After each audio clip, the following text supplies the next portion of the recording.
Hi guys, JT here, and today I'm bringing you some information on the Humble Bundle Wholesome Snack Bundle of December 2025. To help me answer the question, should you buy it? By using links in the description below, you'll gain access to this bundle and support the channel in the process. Before I begin, I'd like to thank you the viewers for watching my silly videos.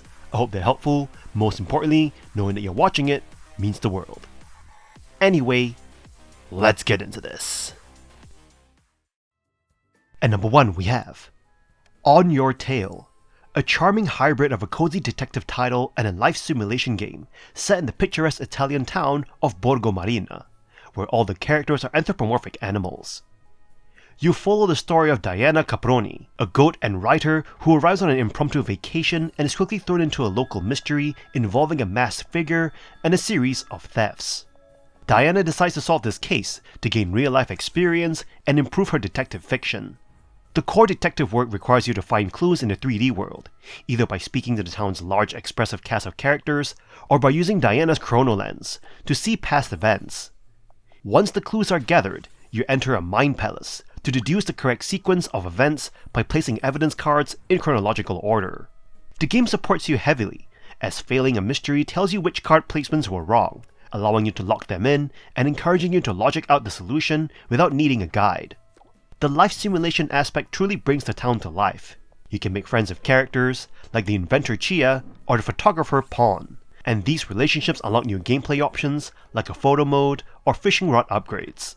You'll find numerous minigames, from working at the local gelateria to engaging in relaxing marble races.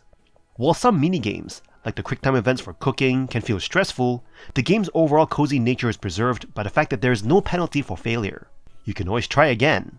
The delightful music and bright, inviting colors of Borgo Marina will make you want to simply get lost in the experience. This game is one you should wholeheartedly stand behind.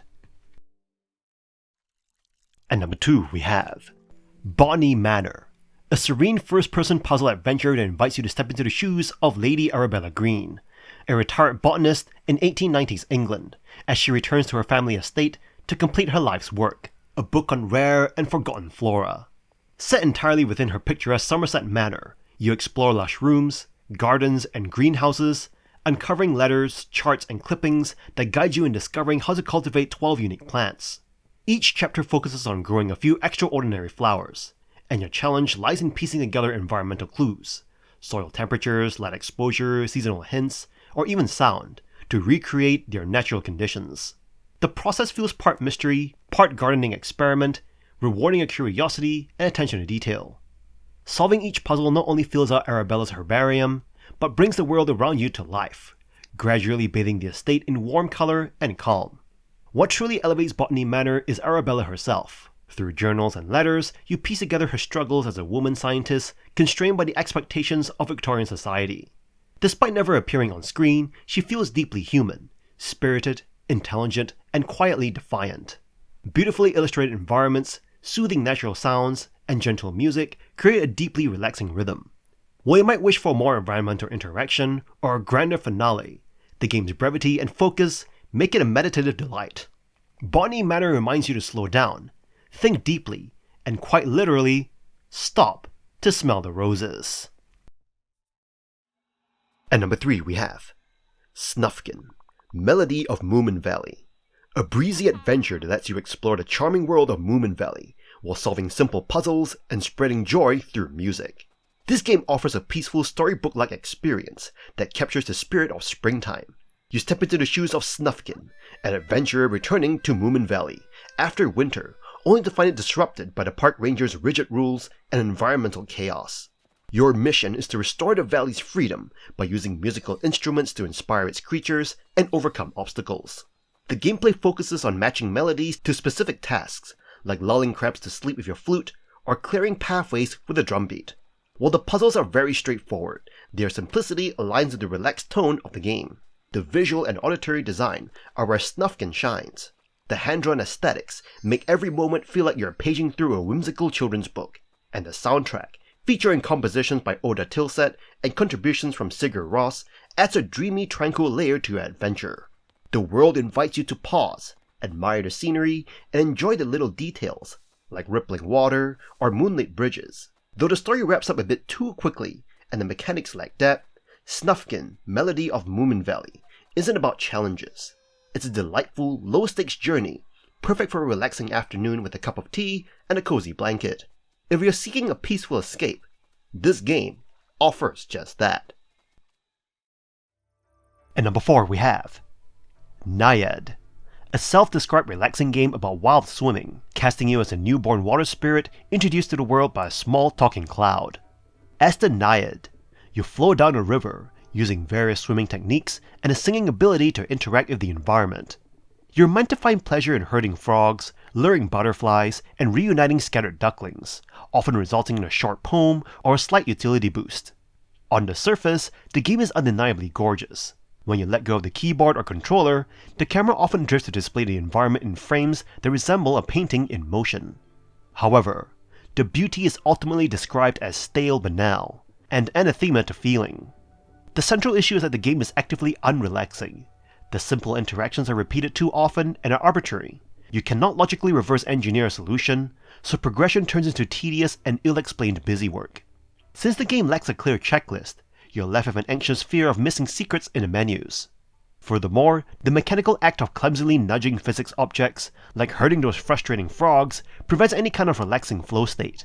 The game's story, which touches on humans being polluters, is considered a predictable example of smug storybook moralizing. While visually sumptuous, you may find that the game's waters simply do not run deep. And number 5 we have Shashingo, Learn Japanese with Photography, an edutainment game that combines digital photography with language tutoring, offering you a fun and cozy way to build your Japanese vocabulary. You're dropped into a bright, stylized 3D environment resembling a fictional Japanese city street, where you explore and capture photographs of objects with your trusty camera.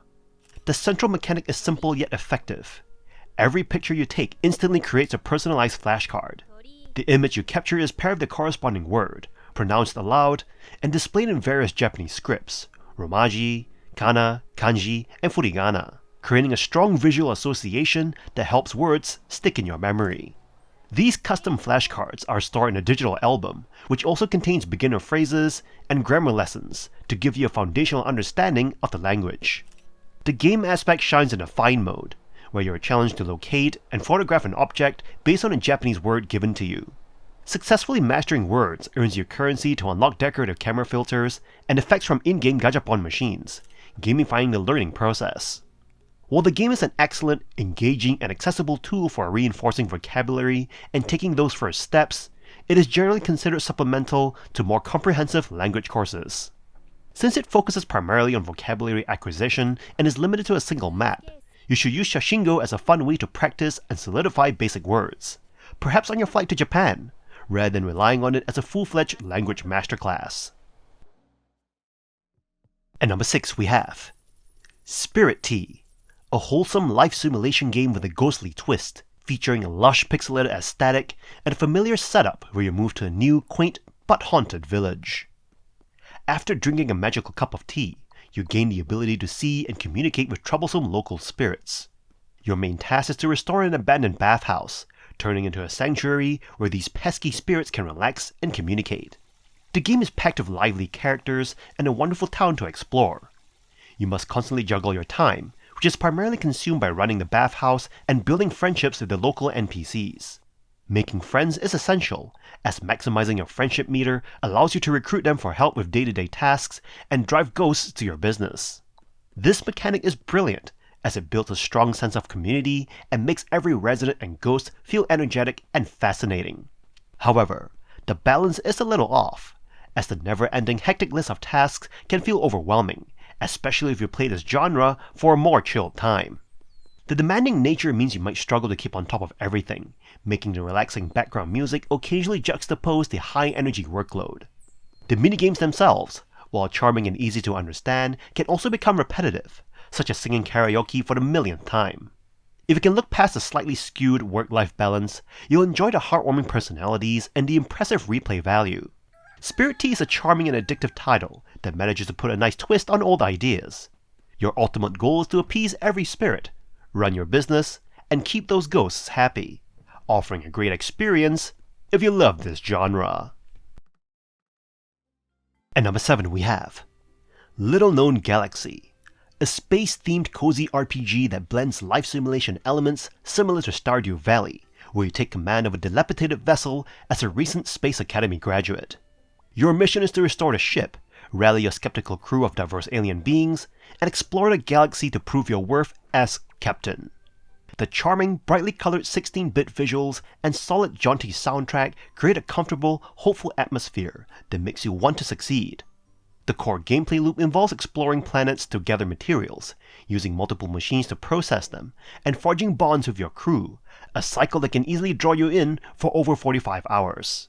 Your favorite part may be running around the ship, talking to the crew, whose unique personalities and dialogue make the vessel feel lively. Romance options are also available, regardless of character species or gender. However, the game is significantly flawed by its focus on grinding. The random and inconsistent item drops, coupled with the expensive upgrade fees, mean progression often feels artificially padded and tedious. The exploration of planets necessary for gathering is a slog due to the captain's painfully slow movement and sluggish combat controls. The biggest strike against the game is its highly inconvenient saving system. It only saves when you go to bed for the night, with no quick save or autosave features. While the developers are responsive to feedback, the excessive grinding and restrictive saving make the game best suited for established fans of cozy games, who are willing to overlook these significant quality of life issues. And number 8 we have Kind Words 2 Low City Pop, a unique low city pop social game that presents a tiny, cute city built entirely around anonymous communication, offering you a therapeutic space to share worries and offer life advice. The game's world is presented in comfortable and colorful dioramas, where you can move a big-eyed avatar, but the real focus is the act of writing to other people. The main method of interaction, familiar to fans of the first game, is sitting at your desk to reply to short requests, where other players lament breakups or vent anxieties. Alternatively, you can toss your own sadness or jokes into the wind via paper airplanes, or write poetry at an open mic cafe. The game introduces new spaces, such as a hot spring for trading wisdoms, and a notice board for asking recommendations. There's even a feature called the Wiggling Void, a monster that will simply consume your words without sharing them, offering a space to privately unload. The game is a comforting balm for loneliness, acting as a small realm of common humanity found in the cracks of the internet. You'll often find catharsis, not in the full solution, but in the simple realization that you are not alone, often summed up as, "That sucks, you too, lol." While some elements feel ferociously happy, the notes you receive are often full of genuine hurt and rejection. The game is not about forming deep friendships, but about the meaningful fleeting connection of one stranger passing another, and offering a kind word. And number 9 we have SUMMERHOUSE. SUMMERHOUSE is more of a building experience than a traditional game, offering a chill, casual atmosphere where your only goal is creative expression. Developed by a single person, the game features adorable pixel art, easy controls, and a relaxing time for a low price. When you boot up, you're presented with 4 biomes: desert, meadow, city, and mountainous ranges, each with day, afternoon, and night options to set the perfect vibe for your creation. The building process is broken into easy-to-navigate sections for walls, windows, and doors. The controls are intuitive. You can cycle through items with a right-click, or open a full menu, and you can move objects closer or further from the camera using Q and E to easily manage layering and depth for maximum creativity. The stunning pixel art style even includes small movements, like leaves rustling, to add life to your creations. However, the experience is not without its limitations. You cannot change the color of items. Colors are fixed based on the biome you choose. For instance, fauna is dry and straw-colored in the desert, while it is lush green in the meadow. This restriction means you may struggle to find items that perfectly mesh with your vision, such as a rustic door for a desert home. Furthermore, while the current selection is serviceable, you may wish for more item options overall. Despite these tame disappointments, SUMMERHOUSE is a fun, relaxing way to spend time, and if you're creatively inclined, you'll likely recommend it. And that's all for this bundle. This bundle is an absolute win for cozy game fiends. With SUMMERHOUSE in the lineup, you're getting a seriously chill sandbox builder that one user called really charming. It's a low-stress, pure creative outlet, with amazing pixel art and no objectives, just good vibes. If you need a brain massage and an easy to use tool for crafting dreamy little scenes, snag this bundle as soon as possible, and get building. In any case, I hope you enjoyed today's video, and if this video was helpful, feel free to leave a like and subscribe, and maybe consider buying the channel a coffee. From the bottom of my heart, thank you for watching, and I'll see you guys in the next video.